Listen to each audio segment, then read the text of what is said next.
अब हम अगला टॉपिक देखते हैं, that is maximum torque transmitted bye a circular shaft.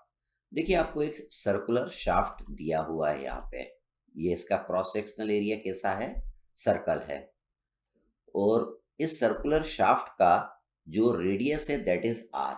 हम जानते हैं कि इस सर्कुलर शाफ्ट में मैक्सिमम शियर स्ट्रेस आपको आउटर सरफेस में मिलता है, दैट इज टाउ। हमें निकालना है कि ये शाफ्ट है मैक्सिमम कितना टॉर्क को ट्रांसमिट करेगा। हमें निकालना है कि ये पूरा शाफ्ट कितना टॉर्क ट्रांसमिट करेगा। तो उसको निकालने के लिए हम क्या करेंगे, पहले एक छोटा सा एलिमेंट्री एरिया लेंगे। तो हम निकालेंगे पहले ये छोटा सा एलिमेंट्री एरिया कितना टॉर्क ट्रांसमिट कर रहा है।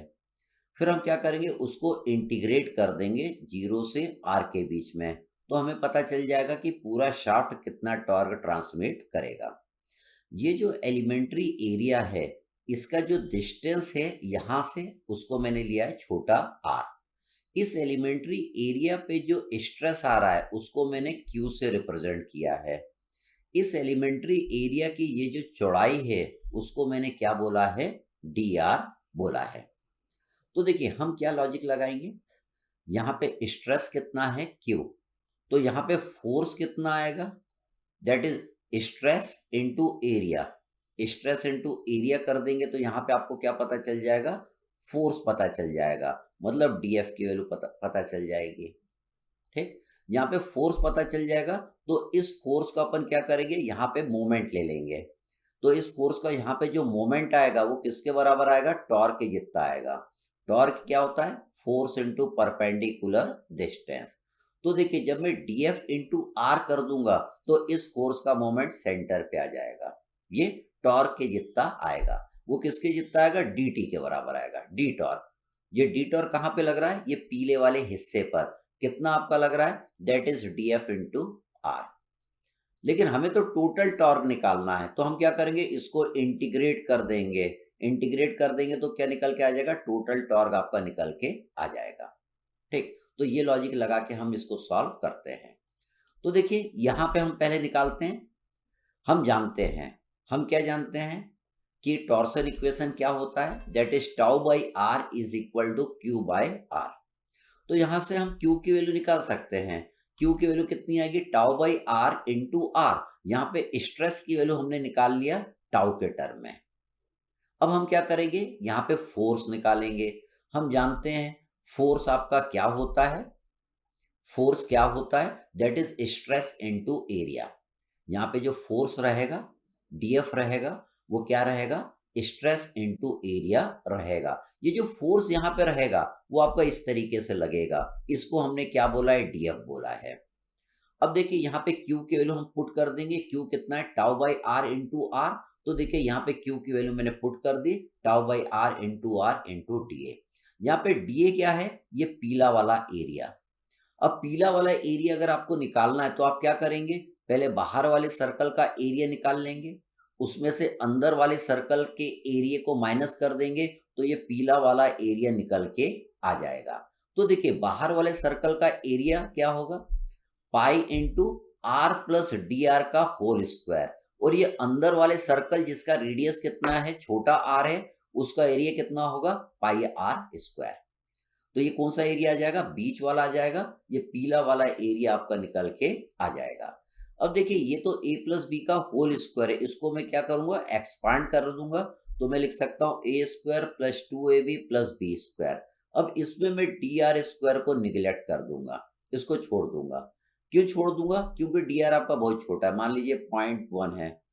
अगर 0.1 का स्क्वायर आप करेंगे तो कितना आ जाएगा, 0.01 आ जाएगा, और छोटी वैल्यू आ जाएगी।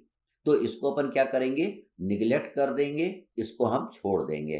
तो आपकी इक्वेशन बन जाएगी pi into R square plus 2r D are minus pi are square. मैं पाई का अंदर मल्टीप्लाई कर दूंगा तो ये आ गया pi are square plus 2 pi r d are minus pi are square. तो यहाँ पे देखिए, पाई आर स्क्वायर से पाई आर स्क्वायर आपका कट जाएगा, तो ये पीला वाला एरिया निकल के आ जाएगा, डीए वो कितना आएगा, 2 पाई आर डी आर। तो यहाँ पे देखिए, मैं डीए की जगह वैल्यू पुट कर देता हूँ, that is 2 pi R into D R. अब यहाँ पे देखिए, एक आर ये है, एक आर ये है। तो आर का आर में मल्टीप्लाई कर देंगे तो ये आर स्क्वायर आपका बन जाएगा। तो मैंने इसको लिख दिया 2 pi are square into D R. ये तो आपने डी एफ की वैल्यू निकाल ली कि यहाँ पे फोर्स कितना लग रहा है। ये फोर्स क्या कर रहा है, सेंटर में टॉर्क प्रोड्यूस कर रहा है, कितना, D F into R torque produce कर रहा है। तो देखिए ये हमने लिखा D T is equal to D F into R. तो यहाँ पे जो टॉर्क प्रोड्यूस हो रहा है वो कितना हो रहा है, D F into R. D F की ये वाली वैल्यू मैं यहाँ पे पुट कर दूंगा। यहाँ पे देखिए डी एफ की वैल्यू मैंने पुट कर दी। अब यहाँ पे आर स्क्वायर है, यहाँ पे आर है, तो इसको मैं क्या करूंगा, आर क्यूब बना लूंगा। अब आपकी इक्वेशन हो गई tau by are into 2 pi R cube D are. ये तो टॉर्क आपका यहाँ पे आया पीले वाले हिस्से पर। आपको तो टोटल टॉर्क निकालना है कि कितना लगेगा यहाँ पे। तो आपको क्या करना पड़ेगा, इसको आपको इंटीग्रेट करना पड़ेगा। तो देखिए इसको मैंने इंटीग्रेट कर दिया यहाँ पे,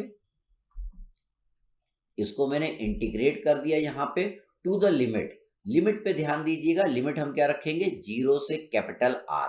तो देखिए इसको मैंने इंटीग्रेट कर दिया 0 से कैपिटल आर के बीच में, तो आपको टोटल टॉर्क की वैल्यू मिल जाएगी। तो यहाँ पे dt की वैल्यू मैंने जो निकाली वो यहाँ पे मैं पुट कर देता हूँ। यहाँ पे जो कांस्टेंट वैल्यू है वो मैं इसको बाहर ले लूंगा और इसको इंटीग्रेट कर दूंगा। तो देखिए आर क्यूब को अगर आप इंटीग्रेट करेंगे तो आर टू द पावर 4/4 आ जाएगा। फिर ये लिमिट क्या पुट करेंगे, यहाँ पे कैपिटल आर आप पुट कर देंगे, तो उसको सॉल्व कर लेंगे तो जो टॉर्क निकल के आएगा वो आएगा π/16 tau d cube. It is the torque transmitted by solid shaft. मैं मान के चल रहा हूं कि आप इसको इंटीग्रेट करके लिमिट पुट कर देंगे। हमने क्या करा है, टाउ बाई आर को आप क्या करिए, बाहर ले लीजिए यहाँ पे, और यहाँ पे 2 पाई को भी आप बाहर ले लीजिए और इसको इंटीग्रेट कर दीजिए आर क्यूब को। तो ये क्या आ जाएगा, आर टू द पावर 4/4 आपका आ जाएगा। फिर यहाँ पे लिमिट क्या पुट करना है, 0 से आर, ठीक। तो यहाँ पे कैपिटल आर आ जाएगा छोटा आर की जगह, और आपकी लिमिट यहाँ पे हट जाएगी, ये आपकी हट गई, ठीक। अब यहाँ पे क्या होगा, इस आर से इसका एक आर कट जाएगा, तो ये यहाँ पे कितना बचेगा, आर क्यूब आपका बचेगा। और यहाँ पे अपन ने क्या करा, ये 2 से ये 4 को काटा तो यहाँ पे कितना आ जाएगा, 2 आ जाएगा। तो अब ये r की जगह आप क्या पुट कर देंगे, d/2 पुट कर देंगे। r की जगह क्या पुट कर देना आपको, d/2। r क्या है, इसका रेडियस है, इसकी त्रिज्या है, और d क्या है, इसका डायमीटर है, इसका व्यास है। तो r की जगह आपको क्या पुट करना है, d/2 पुट कर देना है। तो ये d क्यूब हो जाएगा, और 2 क्यूब कितना हो जाएगा, 8 इंटू 2 करेंगे तो ये 16 आ जाएगा। तो ये आपका फॉर्मूला बन के आ जाएगा। जब आप इंटीग्रेट करके लिमिट पुट कर देंगे तो you will get this formula.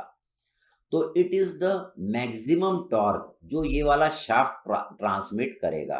Solid shaft है ना, ये सॉलिड शाफ्ट है। अगर हॉलो शाफ्ट रहेगा तो वो कितना टॉर्क ट्रांसमिट करेगा, तो उसके लिए अपने फॉर्मूला है π/16 tau d outer to the power 4 minus d inner to the power 4 divided by d outer. तो जैसे हमने ये डिराइव करके निकाला है वैसा ही कंसेप्ट लगा के हम हॉलो शाफ्ट के लिए भी निकाल लेंगे। तो it is the formula for maximum torque transmitted by solid shaft and hollow shaft. तो हमने टॉर्क निकाल लिया। अब हम निकालना सीखेंगे कि शाफ्ट कितना पावर ट्रांसमिट करेगा अगले लेक्चर में।